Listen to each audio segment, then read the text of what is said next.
सभी को a very happy Diwali. आज हम आपको बताने वाले हैं दिवाली से जुड़ी सभी खबरों के बारे में। जी हाँ, it is the favourite time of the year जब सब लोग खुशी से दिवाली मनाते हैं अपने फैमिली और फ्रेंड्स के साथ। दिवाली एक फेस्टिवल है जिससे सभी लोग बहुत ही हंसी खुशी और उल्लास के साथ मनाते हैं। तो आइए आपको बताते हैं दिवाली 2024 से रिलेटेड कुछ अपडेट्स के बारे में। तो सबसे पहले हम आपको बता दें, एडिबल ऑयल के प्राइसेस तेजी से बढ़ रहे हैं। पिछले महीने में पाम ऑयल की प्राइसेस 37% तक बढ़ गए और मस्टर्ड ऑयल के प्राइसेस भी पाम ऑयल का पीछा करते हुए 29% तक बढ़ गए हैं। अब सवाल ये है कि ये प्राइसेस इतने बढ़ क्यों रहे हैं, और ये एक चिंता का विषय है क्योंकि इन ऑयल्स का त्योहारों में भारी मात्रा में यूज होता है। प्राइसेस बढ़ने के कुछ मेन रीजंस है। रिटेल इन्फ्लेशन सितंबर में 5.5% तक पहुंच गई थी, जो कि लास्ट 9 मंथ्स का हाईएस्ट पॉइंट है, और ये मेनली वेजिटेबल्स और दूसरे फूड आइटम्स के प्राइसेस बढ़ने की वजह से है। पिछले महीने गवर्नमेंट ने क्रूड, पाम, सोयाबीन और सनफ्लावर ऑयल्स पर इंपोर्ट ड्यूटीज को इंक्रीज किया है। अब ये ड्यूटीज 5.5% से बढ़कर 27.5% हो गई हैं। क्रूड ऑयल्स पर और रिफाइंड ऑयल्स पर 13.7% से 35.7% हो गई हैं, जिसकी वजह से प्राइसेस और बढ़ गए हैं। ग्लोबली भी क्रूड, पाम, सोयाबीन और सनफ्लावर ऑयल्स के प्राइसेस में इंक्रीज देखा गया है, अराउंड 10.6%, 16.8% एंड 12.3% तक।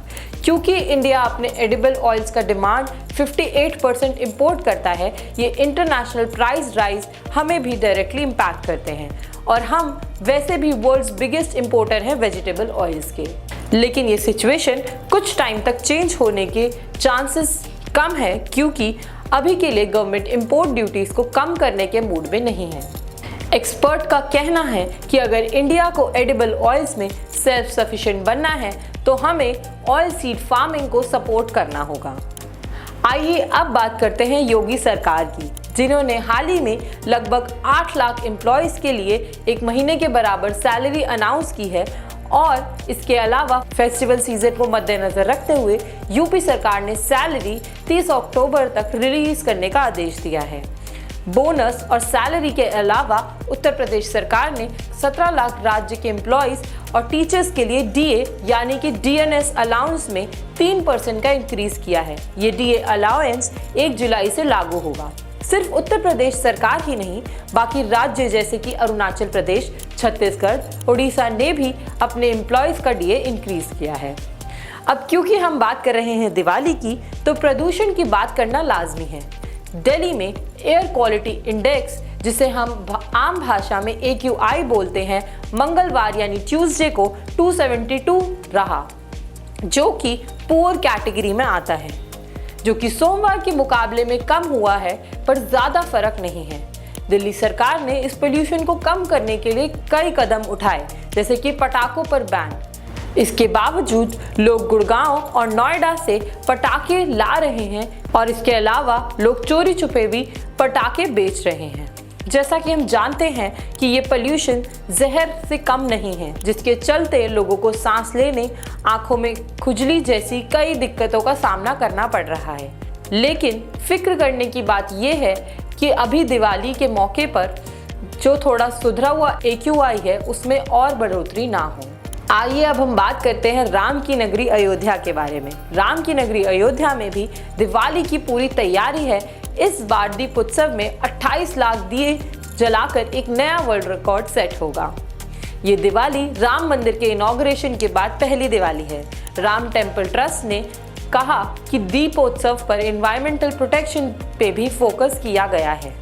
टेम्पल ट्रस्ट का एम है कि अयोध्या को इस दिवाली सिर्फ एक धार्मिक और आस्था का केंद्र ही नहीं, बल्कि एक सफाई और एनवायरमेंटल कॉन्शियसनेस का सिंबल बनाया जाए। स्पेशल वैक्स लैंप्स को यूज किया जाएगा, जो कार्बन एमिशन को कम करेगा, मंदिर को सूट डैमेज से बचाएगा। अब दिवाली है और मिठाई तो बनती है, तो मिठाई में मिलावट ना हो, ऐसा हो ही नहीं सकता। दिवाली के नज़दीक आते ही गाजियाबाद और नोएडा के फूड सेफ्टी डिपार्टमेंट्स ने फूड आउटलेट्स और स्वीट शॉप्स पर इंस्पेक्शन और भी इंटेंस कर दिए हैं ताकि बढ़ते हुए मिलावट के केसेस को कंट्रोल किया जा सके। फेस्टिवल के टाइम स्वीट्स की डिमांड बढ़ जाती है, जिससे अनसेफ फूड प्रैक्टिसेस के चांस भी बढ़ जाते हैं।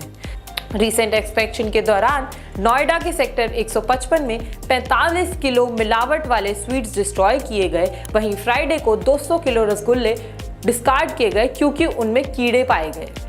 और पनीर, जिसका कि काफ़ी इस्तेमाल होता है, कई जगह पर जांच के वक्त उसमें भी मिलावट पाई गई। ऐसे कई और केसेस सामने आए जिसमें कि मिठाइयाँ सड़ी हुई या फिर सड़े हुए सामान से बनती हैं और पाई गई हैं। आम नागरिक से फूड डिपार्टमेंट की गुजारिश है कि जो भी मिठाई ले उसे ठीक तरह से जांच ले, परख ले और उसके बाद ही कोई भी चीज़ खरीदे, वरना बीमारी का खतरा हो सकता है। अमरजीत कौर, जो कि एक डिस्ट्रिक्ट ऑफिसर है, उन्होंने कहा कि कलर्ड स्वीट्स को अवॉइड करें क्योंकि कई बार कस्टमर्स को आकर्षित करने के लिए कलर्स का प्रयोग किया जाता है, जो कि हेल्थ के लिए ठीक नहीं होता है। इसके अलावा सिर्फ उन्हीं दुकानों से मिठाई खरीदे जहां पर साफ सफाई का ध्यान रखा गया है। फ्रेंड्स, इसके अलावा दिवाली में कोशिश करें कि मॉल्स और चाइनीज़ प्रोडक्ट्स को छोड़ के लोकल वेंडर्स से सामान खरीदें और कोशिश करें कि ज़्यादा से ज़्यादा चीज़ें स्वदेशी हों और लोकल वेंडर्स भी अपनी दिवाली अच्छे से मना सकें। At last, have a clean, safe and green Diwali. हमारी पूरी राइजिंग टीम की तरफ से आप सभी को और आपकी फैमिली को हैप्पी दिवाली।